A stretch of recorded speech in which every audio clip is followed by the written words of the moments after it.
We've heard how we need to save money, but 7 out of 10 Americans have less than $1,000 saved up. 1 in 3, they have nothing stashed away. Do you? Let's chat. Coming up next.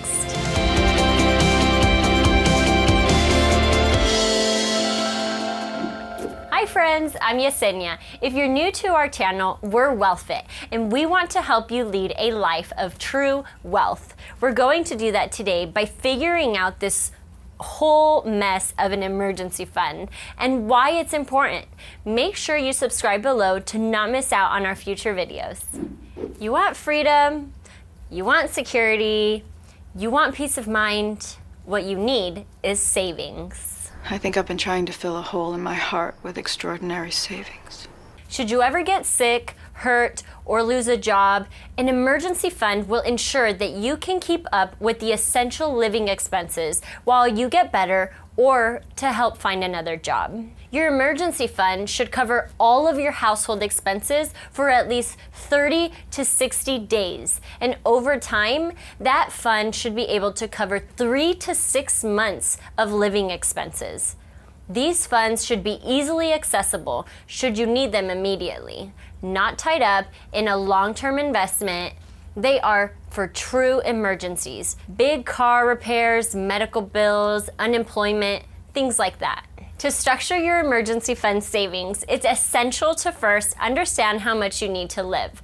So, ask yourself the important questions. What are the bills you absolutely need to pay? What do you need in terms of living expenses like groceries? Yes.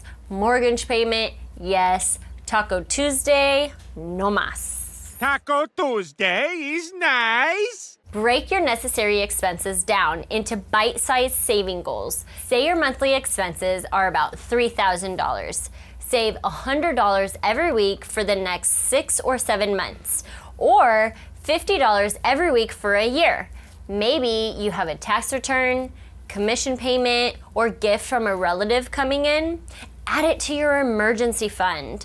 Month to month, it might not seem like a lot, but it all adds up. Saving just $50 a week can leave you with $2,400 by the end of the year. Keep that up for 5 years and you've got well over $12,000 saved up. You should also look for options besides a traditional savings account. These accounts tend to deliver low returns with any earnings lost to inflation. If you leave your money in these low-performing accounts, you'll never be able to keep the pace with inflation. Therefore, you're kind of losing money. Where's my money? If you want to learn more about what to invest in, we got you covered. Stay tuned for our next episode. How much are you planning to save this month? Let us know in the comment section below. We'd love to hear from you. Also, hit the like button below and subscribe to our channel to not miss out on any of our sweet money moves.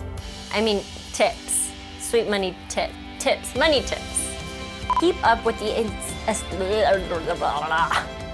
low returns with any earnings lost to inflation. Earnings. More like earnings. You should also look for a deep breath.